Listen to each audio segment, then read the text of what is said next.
প্রকৃত নামের আচার্য অর্থাৎ গুরু যে উনি, সেটা জগৎ জানে না। জগৎকে জানানোর ধর্ম এখন আমার। অন্তকাল সময় হরিদাসের, অতএব আজকে সে থাকতে থাকতে জানাবো। এই জন্যই যদি ওরা বোঝে তাহলে আর দেরি বলা লাগবে না, পায়ের পরে পড়ো। ওদের সামনে উনি এখনো, ওনার দেহে প্রাণ আছে, তাহলে ওদেরকে জানানোর দরকার। সে কারণেই তো ওদেরকে আমি সবাইকে নিয়ে আসছি। আর ওরা জানলেই হরিদাসের চরণে সবাই আত্মসমর্পণ করে, আর তখনই ওদের জন্মের সাধন ভজন আদি সিদ্ধতার লাইনে যাবে। মহাপ্রভু এই লক্ষ্যেই সবাইকে ডেকে এনে হরিদাসের গুণ মহিমা করতে লাগলেন। বললেন, হরিদাস তুমি কষ্ট পাচ্ছ, আজ আমি না বলে থাকতে পারছি না। জগতে জানা দরকার, কারণ তোমাকে জানতে না পারলে জগতের যে অন্ধকারে ডুবে যাবে, জগৎ যে অন্ধকারে ডুবে যাবে। আজ তুমি নিষেধ করলেও আমাকে আটকাতে পারবে। তখন মহাপ্রভু বলতে শুরু করলেন, এক কৃষ্ণ নামে ক্ষণে ক্ষণে করো তুমি সর্বতীর্থ স্নান, ক্ষণে ক্ষণে করো তুমি তপযজ্ঞ দান, দ্বিজ নেশি হইতে নিরন্তর করো তুমি বেদ অধ্যয়ন, দ্বিজ নেশি হইতে তুমি পরম পাবন। এই যে বলেছে, আত্মবাক্য সব বোঝা হয়ে গেছে যে এক কৃষ্ণ নাম গ্রহণ 64 প্রকার ভজনের কোনো প্রকারই করেনি, শুধুমাত্র নাম ভজনটি করেছে। তাতেই তিনি ক্ষণে ক্ষণে সমস্ত তীর্থ স্নানের পুণ্য প্রাপ্ত হচ্ছে। কোনো তপস্যা করেনি, ধ্যান করেনি, যজ্ঞ করেনি, অর্চন করেনি, পূজা করেনি, সত্যের সাধন করেনি, ত্রেতার সাধন করেনি, কাপড়ের সাধন করেনি, অথচ তপযজ্ঞ দানের সমুদায় ফল ক্ষণে ক্ষণে পাচ্ছে। কোনো তীর্থ স্নান না করে কোনোদিন তীর্থ স্নান করেনি, তাতে ক্ষণে ক্ষণে সমস্ত তীর্থ স্নানের পুণ্য প্রাপ্ত হচ্ছে সে এক নাম গ্রহণে। তাহলে আমরা কি করলাম? আমরা তো আচরণাদি দিয়ে 64 ভজন শিক্ষা নিয়ে ব্যস্ত। তারপরে বললেন, নিরন্তর করো তুমি বেদ অধ্যয়ন।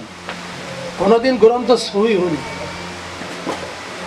নিরন্তর সেই ব্যক্তি বেদ অধ্যয়ন করে যাচ্ছে। মহাপ্রভু বলতে চাই, পড়লো কবে?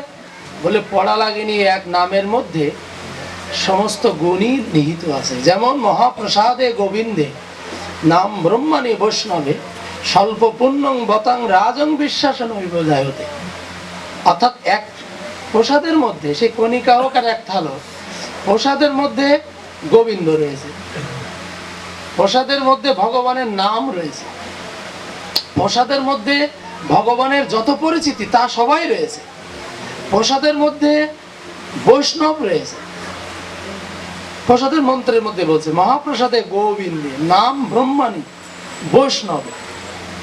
একই সে এক কণিকা হোক, সে প্রসাদের মধ্যে সমস্ত শক্তি সম্পূর্ণ রয়েছে। তদ্রূপ এক নামের মধ্যে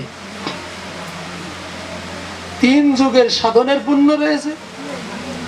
আর কলির সাধন তো সেটা তো রয়েছে, 4 যুগের সাধন পুণ্য রয়েছে। এক নামের মধ্যে সমস্ত তীর্থ স্নানের পুণ্য রয়েছে, এক নামের মধ্যে গ্রন্থাদি অধ্যয়নের পুণ্য রয়েছে, এক নামের মধ্যে ধ্যান তপস্যা দান সে সমস্ত সব রয়েছে। তারপরে বললেন, এক নামের থেকে দ্বিজ নেশি হইতেও তুমি পরম পাবন।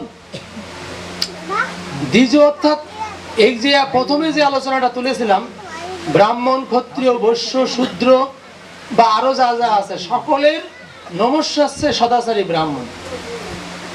শুধু ব্রাহ্মণ বলা যাবে না, বর্তমান সময় ওই কথাটা বলা যাবে না। সদাচারী সব সময় যার মধ্যে আচরণ, নিষ্ঠা, ভজন সাধন আছে, সদাচারী ব্রাহ্মণ অন্য সকলের নমস্য। মহাপ্রভু বলছেন, অন্য সকলে সহ সদাচারী ব্রাহ্মণের নমস্য আছে সন্ন্যাসী। আর সকলে ব্রাহ্মণের সন্ন্যাসী সহ, সকল সন্ন্যাসী সহ, সকল ব্রাহ্মণ, সদাচারী ব্রাহ্মণ সহ সকলের নমস্য আমি পতিত পাবন। আর আমি সহ আরো যারা আছে, তুমি হলে পতিত পাবন। পতিত পাবন না, পরম পাবন। পতিত মহাপ্রভু পাবন, আর উনি মহাপ্রভু হরিদাসকে নিজে বলছে, তুমি আছে পরম পাবন। আমি লোকরে উপকার করি, আমাকে যে যেমন পরিমাণে টাকা দেয় তারে আমি সেই পরিমাণে চাল, দুধ, চিনি দিয়ে থাকি, সেই পরিমাণে। আর তুমি হরিদাস তোমার দুয়ারে পাত্র নিয়ে আসলেই টাকা না থাকলেও তুমি সকলকে একই রকমই প্রেম, একই রকমই পুণ্য দান করে থাকো, সেজন্য তুমি পরম পাবন। আর আমার কাছে যে যেমন পুণ্য নিয়ে আসে তাহলে আমি সেই রকম রেজাল্ট দিই।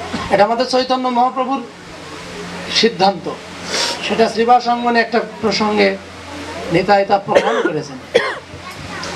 মহাপ্রভু বলছেন যে যেমন আচরণ করবে, যার যেমন সাধন পুণ্য সে তেমন প্রাপ্ত হবে। স্বর্গে যাবে কি 28 নরকে যাবে কি কোথায় যাবে, বৈকুণ্ঠে যাবে কি গোলকে যাবে, যার যে রেজাল্ট সেই অনুসারে।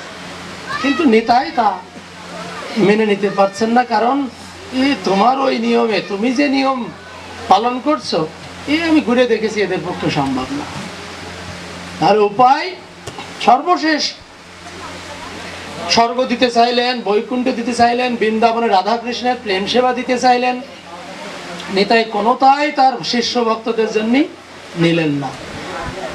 তখন মহাপ্রভু নিতাইকে বলতে বাধ্য করলেন, শ্রীপাদ এবার তোমাকে না বললে নয়, আমি যে আর বুঝতে পারছি না যে বৃন্দাবনের রাধা গোবিন্দের প্রেম সেবার উপরে এর থেকে বড় কিছু মানবের জন্য আছে আমার জানা নেই।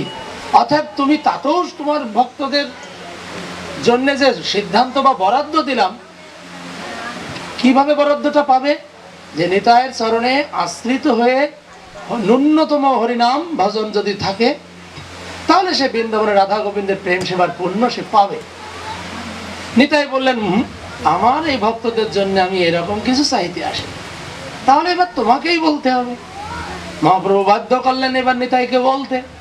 নিতাই বললেন, প্রভু আমি স্বর্গে যাব, ওদের জন্য স্বর্গ চাইতে আসিনি, ওদের জন্য আমি বৈকুণ্ঠ চাইতে আসিনি, ওদের জন্য রাধা গোবিন্দের প্রেম সেবা বৃন্দাবনের ভজন সাধন চাইতে আসিনি, তবে কি চাইতে এসেছ? মহাপ্রভু বললেন। তখন নিতাই বললেন, কেন হইরাঙা চরণ? কি বুঝলেন? স্বর্গ ও বৃন্দাবন কত দূর? যেমন আমরা আগামী 20 তারিখে ভোরে যাব, কত সামর্থ্য লাগবে, কত অর্থ লাগবে, কত সময় লাগবে। এরা কখন যাবে? এরা সংসারে নানাবিধ ব্যস্ততার মধ্যে জড়ানো। ও স্বর্গ বৈকুণ্ঠ বৃন্দাবনে কোনটাই আমার এই ভক্তদের জন্য আমি চাইতে আসেনি, তাহলে কি? ওই রাঙাচরণ।